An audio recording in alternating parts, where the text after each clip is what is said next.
Dernier numéro de Virage Sud sur Girondin TV, heureux de vous accueillir. Nous allons commenter l'actualité des Marinés Blancs avec des résultats plus que mitigés en ce mois de décembre. Ça va nous amener jusqu'au 22 décembre puisqu'il y a le match de 3 à évoquer dans cette émission. Juste avant la trêve, un petit bilan pour savoir ce qui nous a plu ou pas plu, enfin ce qui a plu aux supporters des Girondins de Bordeaux. Thibaut, salut. Bonsoir. Bonjour, pardon.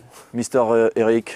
Bonjour. J'aime bien quand vous commencez comme ça. Bonjour. Ouais, voilà. je vous brosse un petit peu dans le bon sens du poil pour éviter que vous disiez trop de bêtises sur les Girondins. Messieurs, on attendait ce mois de décembre avec beaucoup d'impatience. Il n'y avait que le match de Saint-Etienne qui nous paraissait un petit peu compliqué par rapport au classement. Et puis patatras, depuis la défaite à Montpellier, Bordeaux ne gagne plus. Bordeaux privé d'un seul homme, Ludovic Obraniak. C'est ce qui explique les difficultés actuelles, Thibaut ? C'est une des raisons, oui. Après, il y a effectivement Obraniak avec sa qualité, son influence dans le jeu, etc. C'est vrai que c'est un joueur qui est important et il est blessé, donc il nous manque forcément. Mais il y a aussi d'autres problèmes. Moi, je pense que on parlait du terrain à Chamonix-Delmas, on va parler des raisons superficielles pour moi. Le terrain, on a parlé de fatigue, on a parlé de fatigue mentale. Mais je pense qu'il y a aussi un peu de laisser aller de la part des Girondins. Voilà. Je pense qu'ils ont fait le boulot en Ligue Europa. Ils ne sont pas trop distancés au classement par les places européennes. Donc ils se disent on verra après la trêve. Voilà. Eric, de façon globale, avant de rentrer dans le détail de ce qui s'est passé depuis quelques jours aux Girondins avec les résultats. Vous avez commencé par parler d'Obraniak. Pour moi, ça reste et ça restera le joueur qui fait la diff aux Girondins. Et qu'effectivement, quand le meilleur joueur est absent, ça se ressent forcément et sur l'influence du jeu dans sa globalité et sur la différence qu'il peut faire, puisqu'il marque aussi. Donc je pense que c'est, me semble-t-il, le point le plus important. J'ai beaucoup de respect et d'admiration pour Francis Gillot, et il parle de fatigue pour évoquer la baisse de régime.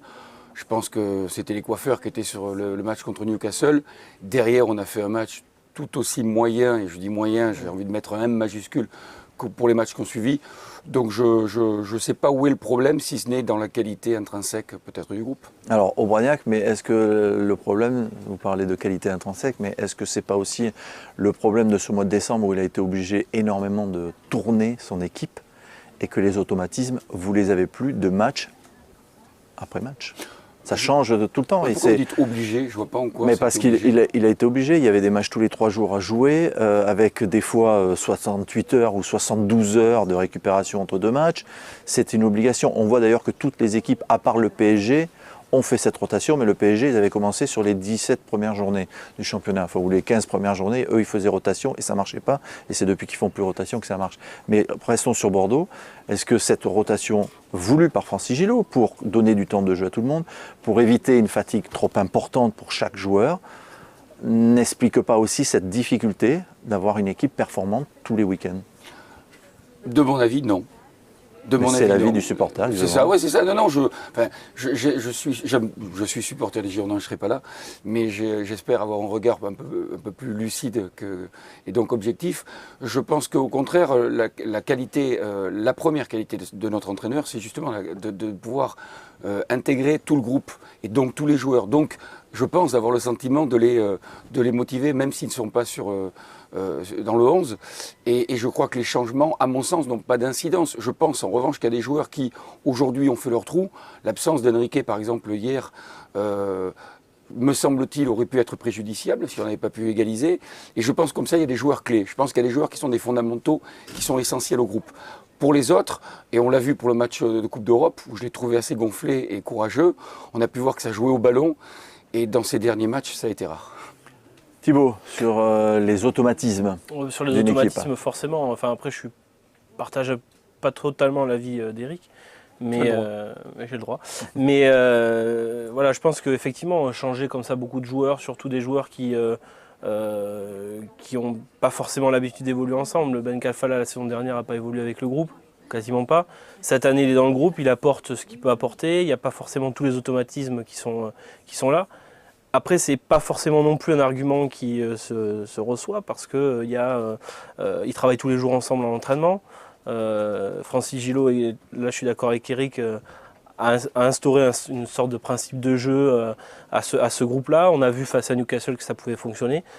Moi, je pense que réellement le problème aujourd'hui à Bordeaux, c'est l'état d'esprit. Voilà, sur ce mois de décembre, c'est clairement pardon, c'est clairement ce qui manque. Mais est-ce que c'est pas trop facile de tirer, je dirais pas sur une ambulance, mais de dire qu'à chaque fois que ça ne marche pas, c'est un problème d'état d'esprit? C'est pas trop facile ça aussi? Non, mais alors il faut juste m'expliquer comment c'est possible que face à Newcastle, des joueurs, on va dire, qui sont pas titulaires forcément, enfin qui sont pas titulaires, arrivent à afficher un état d'esprit de guerrier, hein, avec un Certic retrouvé au milieu de terrain, avec un Poco qui a fait un match absolument énorme. Et 3 jours après, les titulaires en puissance, enfin les titulaires normaux de ce groupe-là, ne sont pas capables d'aligner 3 passes sur un terrain. Alors il faudra aussi expliquer pourquoi une équipe effectivement largement remaniée, Eric, face à Newcastle, fait un bon match, et une équipe largement remaniée en Coupe de la Ligue à Montpellier passe à côté. Ouais. On a aussi ce paramètre-là, donc chaque match a sa vérité. Il faut aussi tempérer quand même le match contre Newcastle, parce qu'en face, c'était aussi l'équipe B. Ouais, mais là, Voilà, moi je ne suis pas d'accord là-dessus. Je ne tempère pas, parce que effectivement, Newcastle, c'était peut-être une équipe B. Oui. Bordeaux, c'était une équipe B, même si Francis Gillot ne veut pas parler d'équipe B.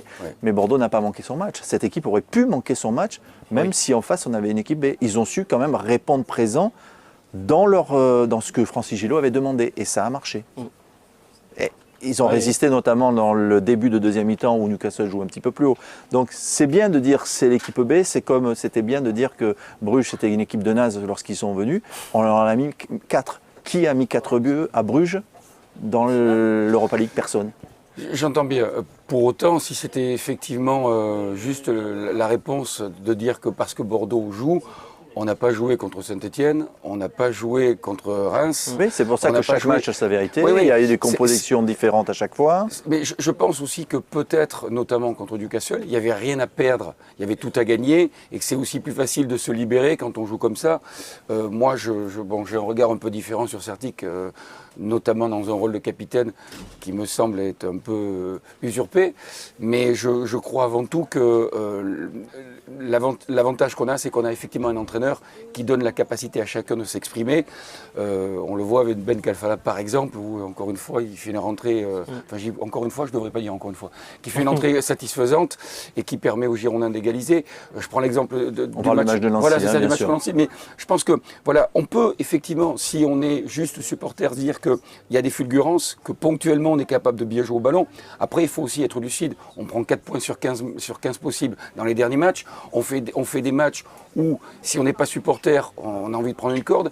Il faut aussi relativiser tout ce qui fait que dans le jeu, on a su être performant bien des fois, et sur les derniers matchs, on ne l'est pas du tout. Voilà, il faut aussi être lucide par rapport à ça. Eric dit capitaine usurpé. Alors juste une précision, pourquoi? Pour Greg Certic. Et Francis Gillot dit c'est l'avenir de Bordeaux. Qui? Greg Certic. C'est-à-dire qu'il compte énormément sur ce joueur. Si lui se projette peut-être sur l'avenir de Bordeaux, on saura, j'espère, en janvier s'il décide de prolonger un contrat ou pas, Francis Gillot. Mais il dit voilà, c'est un garçon qui est en train de progresser énormément et il méritait à un moment donné une récompense, quelque part, et lui montrer que oui, monsieur Certic, on compte sur vous pour l'avenir.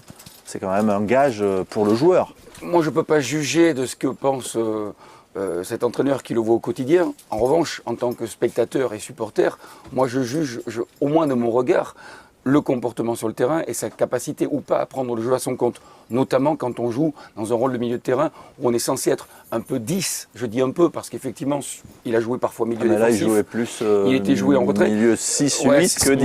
Voilà. Et quelque part, ça me gêne parce qu'à Lens, il a été pris aussi pour être 10. Et je pense qu'aujourd'hui, alors peut-être que Gillot est visionnaire, peut-être qu'aujourd'hui, voilà, je ne le pense pas capable de prendre le ballon et de dire voilà, on va jouer vers l'avant. Je pense qu'il est plus en retrait.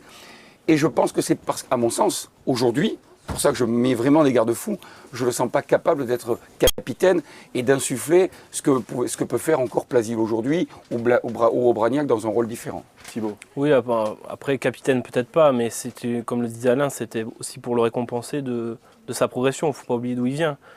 Quand Laurent Blanc le lance dans le grand bain, il marque un but, mais il n'était pas. On voyait que c'était un joueur qui a beaucoup de qualité, de vitesse, de jeu vers l'avant, de vision du jeu. Pour moi, Certic, c'est un joueur complet. Il demande qu'à progresser. Et Francis Gillot a raison quand il dit qu'il n'a pas conscience de ses qualités. On le voit à l'entraînement. C'est quelqu'un qui adore.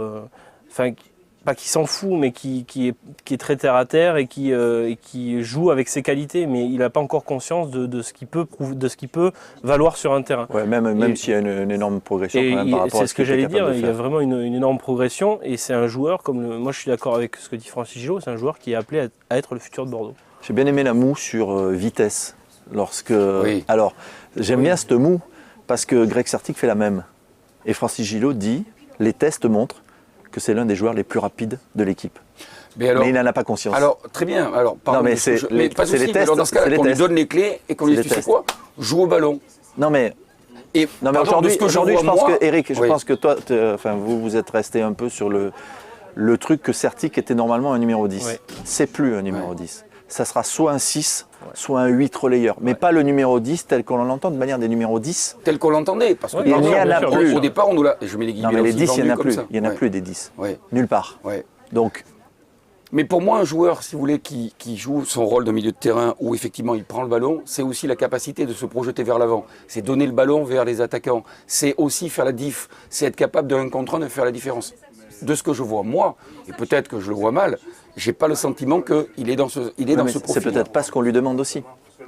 On n'a pas les consignes du coach. Quand vous jouez 6 ou 8, on vous demande le 8 si un peu plus parce qu'on vous demande, vous êtes le deuxième, il y a le récupérateur en 6 et le 8 qui va relayer pour amener vers l'avant. Là oui, mais si c'est lui qui joue en 6, on ne va pas lui demander ça, on va lui demander de récupérer, de donner. Aussi simple que ça. Hein. Ouais. Après, on n'a pas les consignes des coachs. Hein. Je pense que c'est très difficile de juger. Pour dire qu'effectivement, aujourd'hui, il ne fait pas du 1 contre 1. Non. Le ballon, il ne le donne pas devant. Et il a plus tendance... Sur Newcastle, il a joué, il a orienté le jeu, je dirais. Ouais. Notamment pour aller à droite, à gauche, ce qu'on fait rarement. En laissant Poko à la récupération. Je serais curieux de savoir ce que ça peut donner sur les prochains matchs et j'espère qu'on se reverra pour qu'on puisse faire une analyse plus complète. Alors, je voudrais quand même revenir sur les problèmes d'automatisme. Quand on voit que du côté de Nancy, il aligne Guémo, Poko, CV, c'est vrai que ces joueurs s'entraînent ensemble, mais ils n'ont jamais joué un match ensemble au milieu de terrain dans le système employé. Donc c'est pour ça que je parlais d'automatisme en disant que ça prend un petit peu de temps, même s'ils s'entraînent tout le temps ensemble. Oui, alors... Effectivement, mais après on met en balance aussi l'argument selon lequel ils sont fatigués. Donc est-ce que si en ayant fait jouer, comme c'était le cas, une équipe type de la première à la 19e journée, est-ce que là l'argument de la fatigue aurait été peut-être pris en considération? À ce moment-là, on aurait pu parler de problème d'automatisme. Donc pour moi, c'est les deux arguments. J'ai du mal à les comprendre. Voilà. Oui, mais c'est la fatigue globale, dans le sens où vous avez une fatigue mentale parce qu'ils ont mis beaucoup d'investissements dans l'Europa League.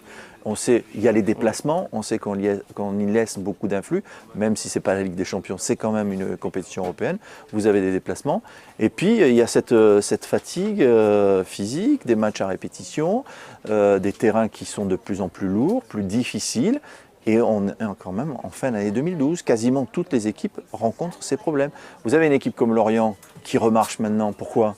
Parce qu'ils ont eu 2-3 blessés qui pendant 1 mois et demi n'étaient pas là et ils reviennent avec de la fraîcheur. On peut penser à Alain Traoré notamment. Mais l'argument numéro 1, c'est la blessure de Bragnac qui pour moi est le facteur numéro 1. Je suis content que vous soyez d'accord avec moi quand même. Non, mais on l'a dit en début d'émission, on a dit que j'ai lancé le thème parce que je savais très bien, et pour moi, que l'absence de Bragnac depuis 5 matchs se fait sentir.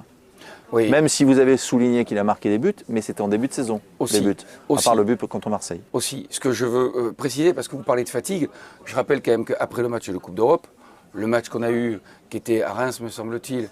Oui, c'était sur 11, il y en avait 9 qui n'avaient pas joué. Bon, on ne peut pas considérer que ce match-là, la fatigue puisse être un argument. Vous parlez aussi des automatismes contre le match à Nancy. Nancy, c'est une victoire à domicile. Oui. Alors vous me dites qu'il ne faut pas tenir compte de l'adversaire. C'est une équipe qui vous rentre dedans parce que c'est une équipe en difficulté et qui a plus de physique que vous. C'est que des Golgoth. Je vous laisse couper la parole, Alain, mais on se demande comment ils peuvent jouer sur un synthétique, ces joueurs-là. J'entends bien. Non, mais moi, je ne veux pas dénigrer les adversaires. Ouais. Je dis juste que peut-être que le milieu de terrain bordelais est aussi mis en place en fonction d'un adversaire qui est frileux, qui ne marque pas de but, qui ne gagne pas. Non, mais oui. Et effectivement, avoir un Guémo qui a fait un super match hier, par exemple, montre aussi que Gilot, c'est tout sauf un abruti. Je pense que le choix aussi des joueurs se fait en fonction de. À aucun moment nous avons dit que Francis Gilot était un abruti. On essaye d'expliquer ce qui éventuellement peut se passer. Mais je suis content parce qu'il est en adéquation avec ce que je pense. Et je pense que vraiment le milieu de terrain qu'il a aujourd'hui. Enfin, c'est vous qui êtes en adéquation avec ce qu'il pense. Bien évidemment, si ce n'est que j'ai la capacité, grâce à vous, de m'exprimer. Ce que je veux dire, c'est que le milieu de terrain qu'il a aujourd'hui sur le match face à Nancy montre aussi que Bordeaux, avec le 11 qu'on avait hier, il était extrêmement difficile d'imaginer qu'on allait gagner 4-0 là-bas. Voilà, on a quand même des milieux défensifs. Et je crois qu'en prenant, je le redis, 4 points sur les 15 possibles sur les derniers matchs, pas de victoire depuis, à part la Coupe d'Europe, depuis Montpellier. Marseille. Le dernier match qu'on a gagné, c'est Marseille. On ne peut pas être européen à la fin de l'année. Alors, tant mieux, aujourd'hui, on est en 3 points. Ça, on ne peut pas dire ça. Le championnat est tellement serré que vous ne pouvez pas dire ça. Non, je dis aujourd'hui que je ne peux pas vous laisser dire ça. Mais vous pouvez ne pas me le dire, ce qui ne m'empêche pas de le préciser malgré tout. Ce que je veux dire, c'est que si effectivement on ne gagne pas, par exemple, contre 3, c'est-à-dire que là, quand même, on s'est tapé Nancy qui est dernier, on va faire 3 qui est avant-dernier. À un moment donné, il faut quand même aussi, au moins, qu'on ait des occasions. Parce que contre Nancy, par exemple, c'est plus Grenier qui met sur la tête sur la barre, c'est pas nous qui tapons sur les poteaux. Enfin, je veux dire, on n'a pas d'occasion, quoi. Après, on a quand même l'expérience de la saison précédente, où effectivement, à l'intersaison hivernale, on se demandait ce que Bordeaux pouvait faire dans ce championnat, si ce n'est se maintenir tranquillement entre la 7e et la 12e place. On était à peu près tous d'accord pour faire ce pronostic. 2 hommes ont changé la donne. Mariano et Aubragnac, puisqu'il a pu faire une autre équipe et une autre composition, et puis ils ont eu une série incroyable. Est-ce que Bordeaux, ça m'étonnerait qu'ils recrutent en hiver, mais on ne sait jamais, est-ce que Bordeaux peut nous refaire la même chose, surtout lorsque on les interroge en disant l'important c'est de ne pas être trop loin à la trêve.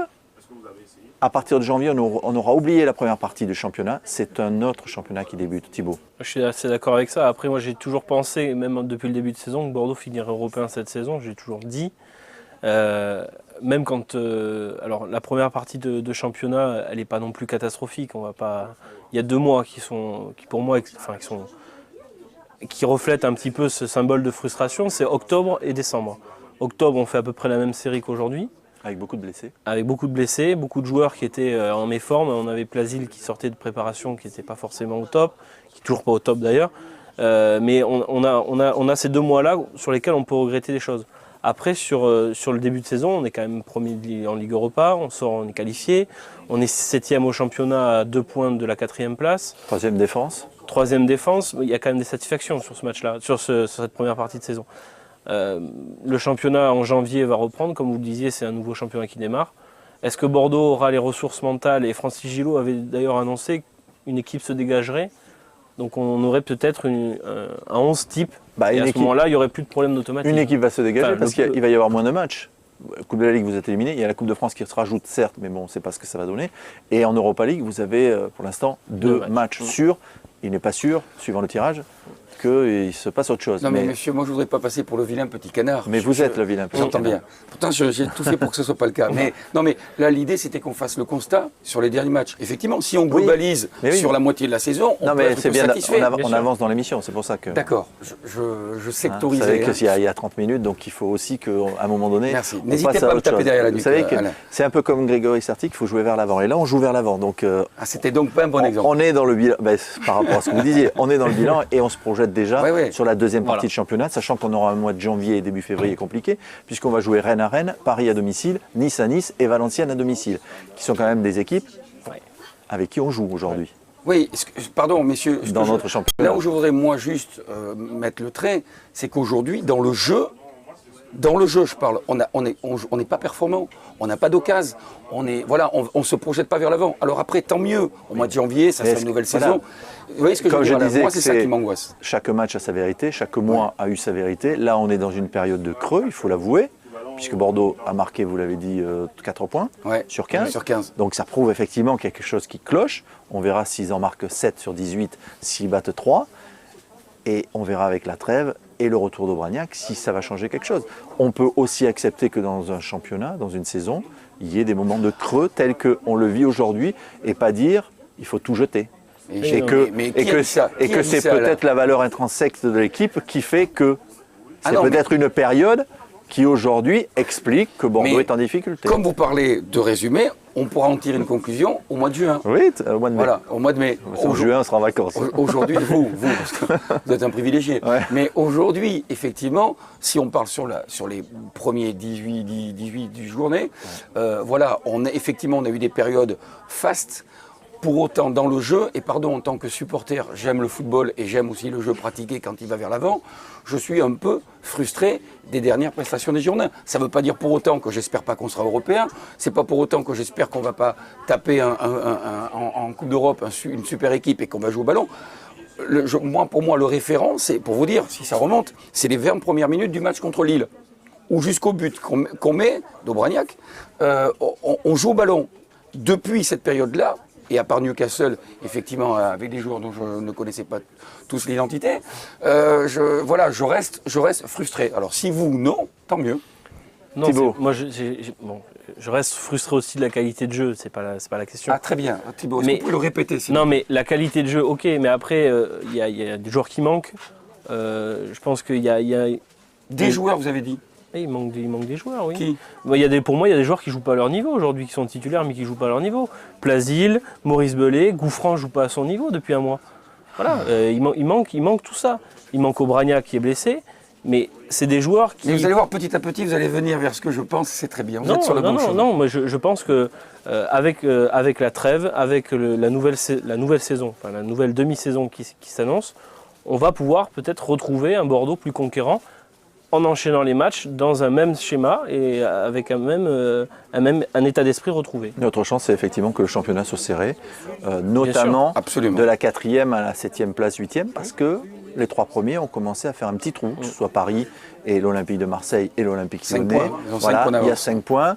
Ça peut être un petit peu plus suivant les derniers matchs. Tous les médias, d'ailleurs. Donc ça commence. Là, le PLM commence à faire des écarts. On dit le PLM, c'est Paris, Lyon et Marseille. Bordeaux. Alors, on est à la boutique des Girondins. Oui, il y a du bruit. Il y a des gens qui sonnent pour rentrer parce qu'on est en période où il faut faire des cadeaux. Vous les avez fait vos cadeaux ? Oui, moi je vais offrir 2 places pour Bordeaux 3. Là. Ça, c'est un bon supporter. Il dit, je vais pas aller voir. Si, il faut aller voir Bordeaux 3, il faut aller encourager cette équipe. C'est le match de Noël en plus. C'est aussi dans ces périodes-là qu'on a besoin de vrais supporters et des gens qui soient derrière, Thibaut. Même si en ce moment, on a l'impression que le stade est... Enfin, moi, ça sonne creux, ça me rend un peu malade de voir ça parce que même au virage sud, il n'y a pas la même ferveur. On l'a vu, le dernier match, c'était Bordeaux-Saint-Etienne pourtant. Et j'ai pas senti un stade derrière son équipe, même le virage sud. Pardon mes amis ultras, mais... Conditions climatiques. Non, mais peut-être pas bonne. Le match par lui-même laissé à désirer. Voilà. Vous avez pensé quoi du match alors Alain ? Bordeaux-Saint-Etienne ? Oui. Il y a des fois où on aimerait être chez soi. Non, mais voilà, bon, après, il faut quand même si Bordeaux 3, ça va pas être super. Après, on va revenir quasiment pour terminer l'émission sur la qualité du jeu. Frustration. Oui. Frustration. Il y a quelques années, lorsque Ricardo a fini 2e, on était tous frustrés, mais on a terminé 2e quelque part. Et je pense qu'au club, s'il y a des résultats, si on peut y ajouter la manière, on sera tous contents. Mais si au bout du compte, on a une qualification, soit en Europa League, soit en Champions League, on ne sait jamais, ou qu'on gagne une Coupe de France, on sera tous contents. Et on aura oublié que Bordeaux, peut-être, par certains moments, ne joue pas bien au football. Sauf que vous connaissez trop bien le football. Si, moi je le dis.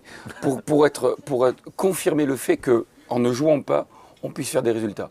Alors, vous preniez une exception, c'est pas possible. Dans le football, si on n'a pas le ballon, si on ne va pas vers l'avant, c'est pareil, une évidence, on ne peut pas marquer de but, donc on ne peut pas gagner.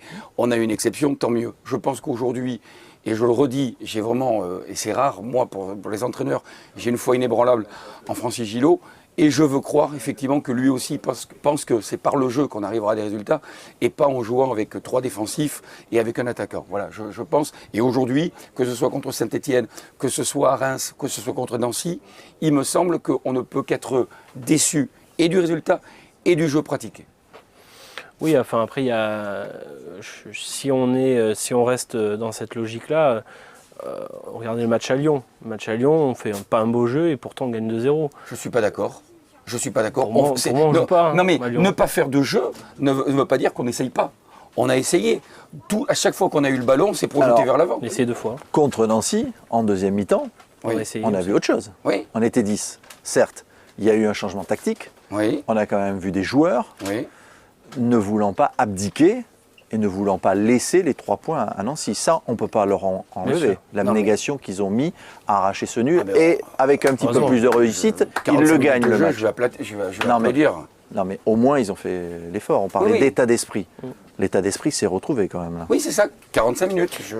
Moi, ce que je reproche plus à Bordeaux, c'est, attention, je fais une phrase philosophique, mais c'est être dans la réaction, quoi, en permanence. C'est-à-dire que depuis quelques matchs, on a l'impression qu'il faut qu'il y ait un fait de jeu, qu'il faut qu'il y ait une erreur, qu'il faut qu'il y ait un but pour qu'on se remette la tête à l'endroit et qu'on joue.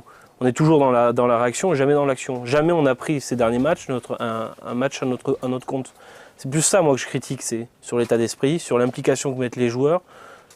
Le système, peu importe le système, c'est pas le système qui fait l'équipe, c'est les joueurs qui font le résultat et qui font la manière dont doit se comporter une équipe. Peu importe si on joue en 4-4-2, en 4-5-1, en 3-5-2. L'avantage qu'on a, c'est qu'on a des joueurs qui sont baignés dans cet état d'esprit de Francis Gillot, qu'il a su insuffler à son groupe. Moi aussi, j'ai une foi inébranlable en Francis Gillot. Je pense que la solution viendra de lui. Donc après, on verra ce que ça donne. Mais je pense que la deuxième partie de saison sera déjà Elle viendra aussi meilleur des joueurs. révélateur. Elle viendra aussi Oui, des puis joueurs. il manque un goaler. Peut-être qu'effectivement, le fait que Plasil soit un peu en deçà aussi explique le fait qu'il n'y ait pas cette même hargne qu'on a pu retrouver sur le enfin pas début de saison, mais quand il a repris, ou l'année dernière. Voilà, je pense qu'il manque peut-être qu'il y a un joueur clé dans le vestiaire qui manque pour dire aux gars, les gars, c'est maintenant qu'il faut y aller, comme ce fut le cas peut-être en deuxième Mais mi-temps. alors, je Plasil, reviens il paye quand ses même- 2 saisons. Je reviens quand même à mes problèmes d'automatisme et de Ouais. turnover. Est-ce qu'aujourd'hui, il y a des joueurs qui se sont imposés, malgré le turnover, comme indispensables? Ils tournent tous. S'il y avait un ou parlais deux je ou parlais trois d'Enrique, joueurs je parlais véritablement d'Enrique. indispensables, ils seraient Enrique. quasiment à tous les matchs. Enrique, Mais Sané. Enrique ne peut pas jouer sur du synthétique. Ouais, enfin, Non, ça mais fait 2 matchs c'est dans la interdit. saison. Voilà, ça fait deux Enfin, c'est matchs. pas que c'est interdit, Non, mais c'est non, mais compliqué Alain, pour si lui. vous dites ça pour avoir raison. On peut, Non, mais vous l'évoquiez tout à l'heure. que Nous il aurait l'évoquions pu, ensemble, ouais. effectivement, excepté ces 2 matchs-là, ça Ouais, reste ok. aujourd'hui Saint-Olier, quelqu'un Ouais. qui était effectivement pas à la cave, mais qui n'était pas considéré comme un Oui, titulaire. mais il faisait indispensable. partie des. Voilà, il fait aujourd'hui, partie des gens qui tournent aussi. Hein. C'est-à-dire, il n'y a pas. Cette année Enrique- Ah oui, mais cette oui, année, quand il est à 100%, il est titulaire indispensable Mm. et indiscutable. Derrière, forcément Carasso, et puis derrière Carasso aussi. Ouais, mais après- c'est- ouais, Carasso, Trémoulinas.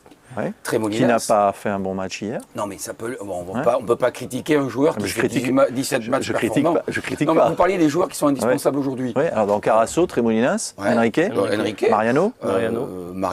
Mariano, même si je pense qu'il a une influence moins forte sur le jeu que son pendant de l'autre côté. Lamine Sané, Sané, alors là, pour moi Sané c'est même le joueur des Girondins Aubragnac Aubragnac, Gouffran. et Gouffran parce que c'est le buteur de l'équipe parce qu'on n'a pas le choix. et qu'il a, non, et qu'il a Ouais. montré quand même de Il a bonnes montré les choses qualités, depuis ouais. le début de la saison. Mais on parlait de tauliers, c'est Ouais. peut-être aussi parce que ces tauliers ne sont pas systématiquement alignés, qui ne peuvent pas mettre de l'ordre dans la maison quand ça va moins bien. Plasil n'était pas titulaire en début de match, il est rentré en deuxième mi-temps, c'était un peu mieux dans le Ça a été un système. déclencheur, Ça a ouais. été un déclencheur. Ben Kalfala aussi est rentré, il a eu un bon ballon à négocier, il l'a bien négocié. Faut saluer d'ailleurs Mais quand vous Bélion, avez- faut saluer Bélion d'ailleurs, Ouais. la tactique Ouais. c'est très sympa. Mais quand vous avez, même si vous faites du turnover, quand vous avez une épine dorsale, comme on appelle, qui est là malgré le turnover, ça peut permettre peut-être autre chose. Mais Mais pardon, il- on l'avait à Saint-Étienne. Et pour autant, ça n'a pas généré de jeu. Hein. Vous parliez de réaction, il n'y a même pas de réaction, puisqu'il n'y a même pas eu d'action. Oui, parce qu'ils sont dans la difficulté de pouvoir poser leur jeu Absolument. avec un terrain Mais désastreux. pour moi, il manque. Plasil avait ce rôle les 2 dernières saisons. Pour moi, cette saison-là, il paye aussi pour une mauvaise préparation. Et il paye aussi les 2 saisons qu'il a faites à 200% pour sauver le club. Parce que c'est lui qui a, en partie aussi, pris sur ses épaules le jeu girondin. Et puis, déjà le brassard aussi, dans une époque assez troublée, à l'époque. Mais il y a aussi, ce qui nous manque sur le terrain, c'est un leader, quelqu'un qui est capable, comme tu le disais, de gueuler, ramener les troupes et insuffler cet état d'esprit de vainqueur. On l'avait, je vais peut-être remuer des souvenirs, mais on l'avait avec Alou Diarra, fut un temps, pas la dernière saison, mais on l'avait avec Alou Diarra. On l'a eu avec des joueurs comme Chamac, même si Chamac était plus un leader sur le technique. On l'avait aussi avec Gourcuff, on avait ces joueurs-là. Aujourd'hui, on les a plus. Des Fernando, on l'a plus. Des Wendel, on les a plus. Des mecs qui étaient capables de fulgurance et de transcender un groupe. Aujourd'hui, cherchons-les. À part Aubragnac, et encore, pour moi, c'est aussi ce qui explique les difficultés girondines. Merci. Très court. Oui, je voulais juste demander au Père Noël, alors un joueur à 1 million de la qualité d'Aubragnac pour la deuxième partie de saison. Bon, eh bien on verra si Jean-Louis Trio va vous suivre avec Nicolas de Taverneau. Merci messieurs d'avoir participé à cette dernière émission de l'année. On vous souhaite de très bonnes fêtes aux supporters, à l'équipe bordelaise. Et on va se reposer un petit peu et on se retrouvera en 2013 pour un nouveau rendez-vous. Et on remercie encore la boutique des Girondins Wayans de nous avoir accueillis pour ces derniers numéros de l'année de Virage Sud.